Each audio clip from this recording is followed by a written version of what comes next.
Yo, yo, yo, yo, yo, yo. I don't know how many times I have to say yo, but welcome again to another show with me, Zikri Khalil, the host of It Matters, where we talk about everything that matters for the humanity, for the environment, for technology, oh, screw it, even for Wall Street. These are the things that we talk about these days that we feel what really matters. So I'd like to welcome you all again to the show. And today is again another guest that we are hosting all the way from the San Francisco Bay Area. And I feel extremely bad for him because he has to wake up so early in the wee hours, probably 5 in the morning at his side. But I'd like to welcome Tytus Cytowski, who is the partner at Cytowski Partners. Welcome, Tytus, to the show. How are you? I'm great. I love waking up at the crack of dawn, even before the chickens. So, Wow. Southeast Asia, I'm here with you. You're not in the 4 a.m. club, are you? Or Come again? you're not in the waking up in the 4 a.m. club? There's this thing going, this huge buzz going on. Okay, no. Okay. I haven't become a Tibetan monk yet. I mean, or even more extreme, Mark Wahlberg's itinerary where he wakes up at 2 in the morning, works out, meditates, and sleeps at 7. So I'm glad we're not in that kind of synchronicity. So, but thank you again, Tytus, for coming to the show. This is where we talk about everything that really matters. And today, having you with us today, I really, really believe that there's a lot of great insights, even knowledge that you could share, or even experiences. As we know that you are your own partner in your own law firm, mostly representing startups. In that sense, I believe my colleague Daniel, who invited you over, he mentioned to me that you told him that you need the right mindset to build a product that solves a world problem. I think that instigated him to sort of have this session with you because we want to understand more about how can we build solutions that uses tech to drive more feasible products or services that does solve real problems or real world problems in this case. I think we can start by asking more about who is Tytus Cytowski. Well, I'm a Harvard-trained lawyer. I started my career on Wall Street, then pivoted into the world of startups. And I've been working with startups for the last 12 years, helping them start, scale, and exit. So my day job is being a lawyer. But because I'm also a small business owner and entrepreneur, I also have the perspective of entrepreneurs. And finally, I'm also an angel investor, and I invest in early stage companies that are expanding to the US and solving big problems with frontier technologies. Oh, that's fantastic. If you don't mind me asking, what sort of startups have you sort of angel invested in? You don't have to mention them, but in which industry specifics and what are they doing? I think for this audience, I can mention a company called Platzi. They're based in Latin America, and they're solving the problem of educating future software engineers and entrepreneurs. I basically met the founders in Latin America. They impressed me. They got into Y Combinator, and they've become the biggest educational platform for entrepreneurs and software engineers in Latin America. And they're trying to get Latin Americans coding and building startups. Oh, wow. Maybe you could also share a bit, how did you get into the space of investing in these kind of startups? You're a Harvard grad, you run a law firm, you've dealt with many other things in this aspects. Like, how did you, become who you want today, in doing so of what you have done with these acolytes that we've been talking about? Well, first of all, I got fired from my job on Wall Street in 2008. I was doing yes. I was doing structured finance and securitization. I thought my life had ended and my dream job disappeared. I had some savings, and a priest friend told me, hey, you know, you have two hands, you have great credentials, you have some experience, you know, do something with your life. And I started my own law firm. The first 3 years were horrible. I was trying to find product market fit. And basically I wasn't succeeding. Then I heard Steve Blank and Bob Dorff speak about startups, and they said that the biggest reason why startups fail is because they build products nobody wants. And I scratched my head, and I came to the conclusion that I've been building a company and a product that nobody wants. So I went out to all of the people that I've met during the 3 years that I was doing customer discovery, and I did customer discovery, and I asked them, hey, what do you want? You know, how can I make a better product for you guys? And they gave me a lot of feedback. A lot of it was negative. And from that, I pivoted and I started to build out products for founders from emerging markets that are either expanding to the US or raising money from US investors. Okay.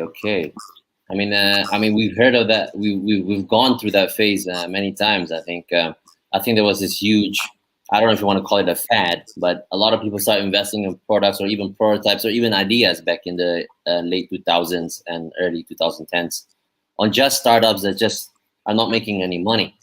And yes, that's how I started my own model, working with people, you know, who are building those startups that don't have revenue. But I was lucky enough to you know, find product market fit, and it turned out that, you know, I can help foreign founders, and I mean non-US founders, build amazing companies here in the US. And I have, you know, experience from Europe. I'm not 100% American. I'm not 100% Polish. And I thought that was a bit of a detriment to my career path, but it turned out that, you know, you can convert that lemon into lemonade. So I think I'm an expert in converting lemons into lemonade. oh wow! I mean, that's like flipping houses in a sense? I would say, you know, flipping, you know, startups. It's, you know, about. Oh, sorry. Yes. I think it's not about window dressing or trying to, you know, give talking points to founders, but it's about, you know, re-educating them and teaching them skills as an entrepreneur and then as a lawyer to help them, you know, succeed and, you know, get to an exit and build jobs and build products that people want. Absolutely. I mean, of course, I totally get the notion what you meant there. And moving ahead, the sort of startup world these days, you know, like you mentioned earlier, everybody, you know, many people build startups with products nobody wants. I mean, are we building already more and more products that is more market fit? And do you see them being more of a social entrepreneur as well? Because many people are starting to say that because they enable a specific community, they themselves are impacting. They are self-providing the solution for real-world problems. So there's this two different camps where one would define that if you are for full profit, you know, you shouldn't be labeled yourself as deriving more impact, versus those who are full on believing their product, which is a full profit product based company, is more about this is common because there's a problem that we really see. I think there's a common misconception that, you know, being an entrepreneur is something, you know, dishonest and ugly. I think there's a misconception that making money is something bad and you have to abuse your system and get something unfairly from the other side. I think, you know, there is social responsibility in being an entrepreneur, building a company, creating jobs. And I think, you know, if we want to talk about social justice, I think the biggest social justice is to be independent, responsible, and create opportunities for other people in your network. So, for example, creating jobs for other people. You know, I feel blessed that I can create jobs, and that I have products that are needed.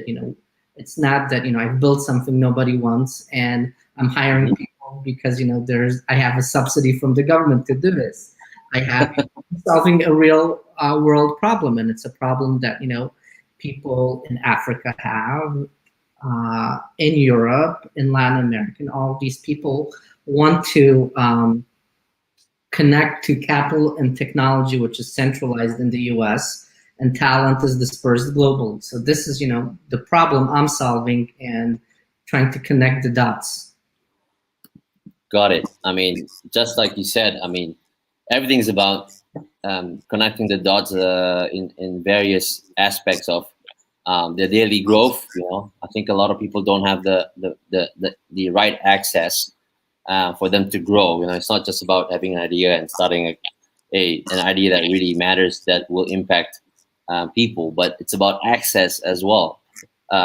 Is this something that you guys are doing also for those who are not in the United States? So, for example, if there's a startup in the Caribbean, God knows what sort of access can they get that would help them grow. I call that problem right idea, wrong place. Oh, it's true. I have to get you. Yeah. Right. So, for example, you don't grow oranges on the North Pole, right?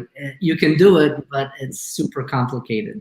But I think, what our law firm does is tries to connect talent, capital, and technology, and bring all of those things together and help them expand to the US, expand to the Bay Area, meet entrepreneurs. And, my day job is working as a lawyer and helping entrepreneurs with their legal problems.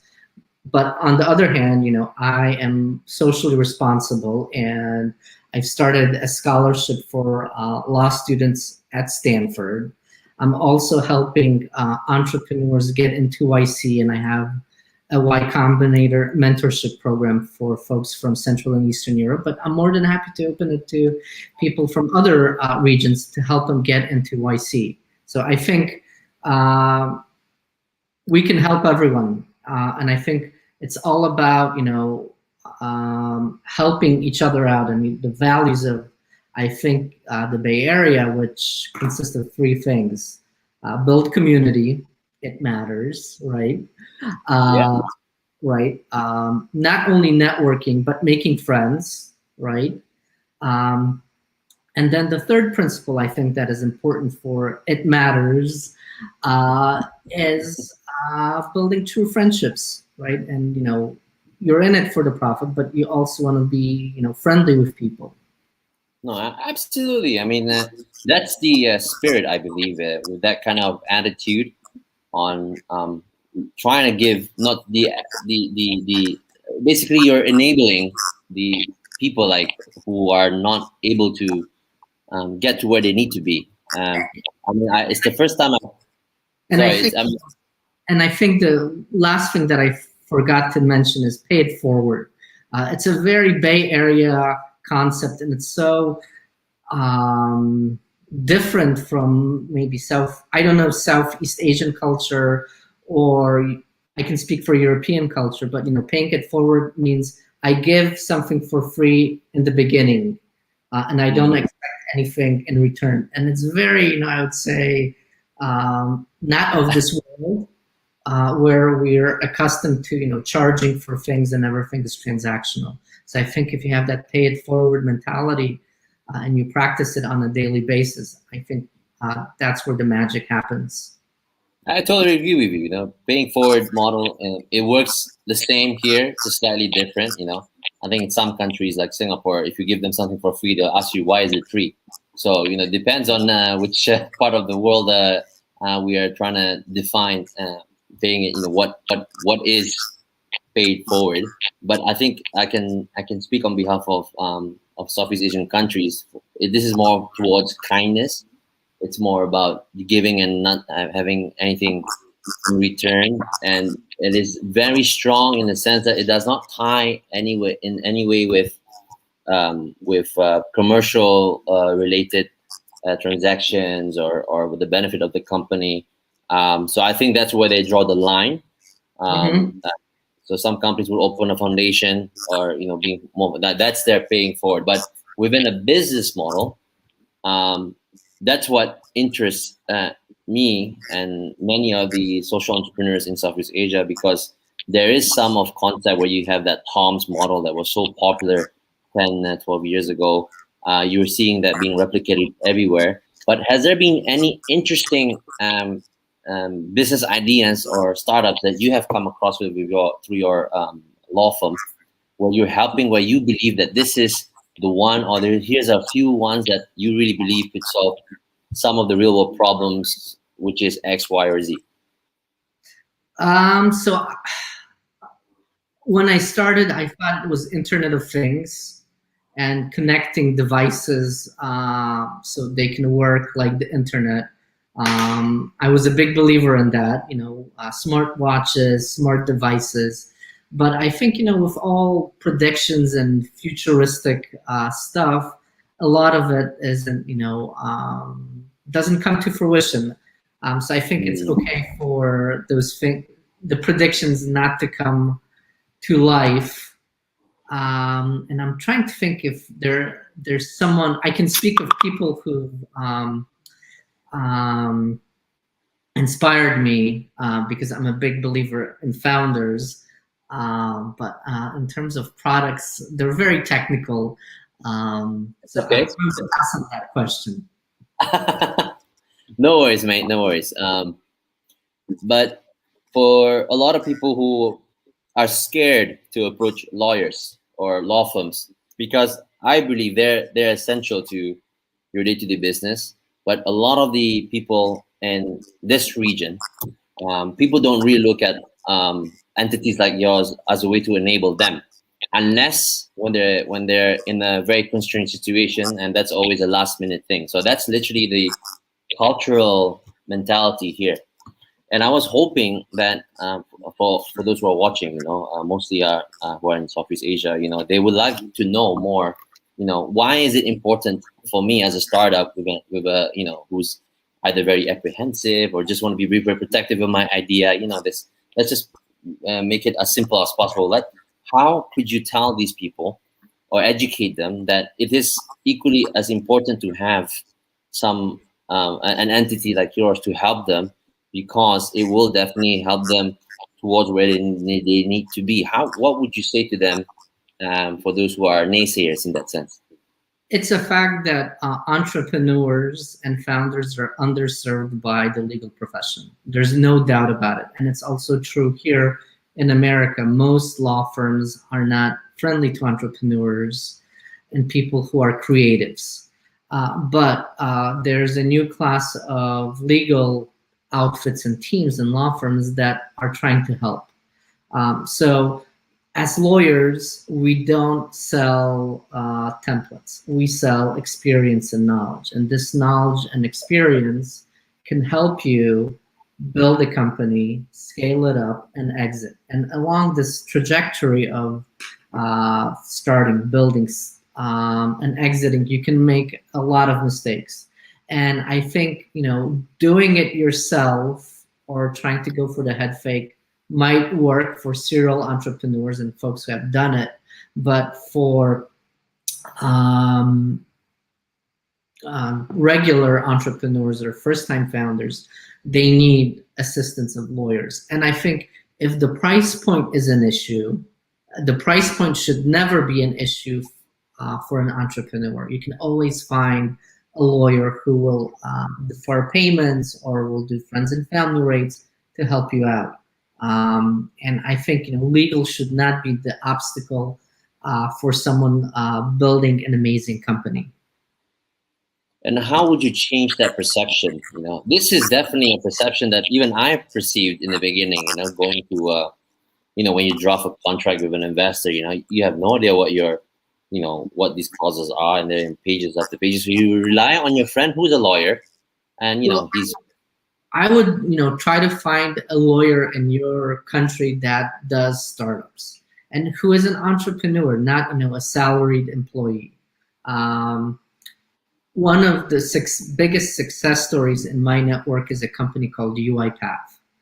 The founder was from Romania, speaks with a heavy Romanian accent. And in 2014, he did his seed round, and he didn't have a lawyer. He educated himself on all the terms. This year, he exited his company, IPO'd on the exchange in New York for $36 billion. So the story, the essence of the story is, yes, you can do it yourself, but try to find people who can help you. And I think being in a less sexy place or a developing country will not be a detriment to your career path. You have to be self-responsible and fight for your success. It doesn't come easy, and I like to tell that dreams cost a lot, and big dreams cost a lot. Well said, Tytus. I think that story resonates. I didn't know you were part of helping UiPath to get into in the beginning. Is that what you just mentioned? Yes. So I represented the seed investors, one of the seed investors, Credo Ventures, and doing the seed Series B. And it's an amazing story. Daniel Dinesh, from Romania. He was struggling for 7 years to build this. Right time, right place, and everything exploded for him. I mean, amazing story. I mean, we'll definitely look it up, and perhaps could even get him on the show and share us a bit of his story. Because it matters. So people can learn from that. I think I had a really great time chatting with you, and I wanted to also share with our audience. If you want to find out more about the work of Tytus, and if you want to be involved or are in that position as a startup that needs some kind of representation, advisory, and so forth, feel free to go down to this website right here. You see down here, I've left it there. Follow him on sorry, not IG, Twitter. He's on Twitter. I'm not sure he's on IG. Follow him on follow his company on Facebook. Leave him a message. I'm sure he'll welcome you with open arms. I mean, he's been such a pleasant guest that we enjoyed his warmth, energy here, and I can't thank you enough, Tytus, for being part of the show with us. Do you have any last words you'd like to share to our audience in Asia? Yeah, I do. Get out of the building. Don't be afraid to start your own business. It can be small. It can be big. You can have small ambitions, big ambitions. Just get out of the building. Just try. And it's okay to fail. And you have to take risks. And if you don't succeed, you'll know. But you keep trying. So get out of the building and take risks. Build something that people want. Tytus Cytowski, thank you so much for being with us here at It Matters, and I wish you all the best in your endeavors. Let's be in touch, and stay safe and stay strong wherever you are. Thank you so much. Take care, guys. Bye-bye. Bye-bye.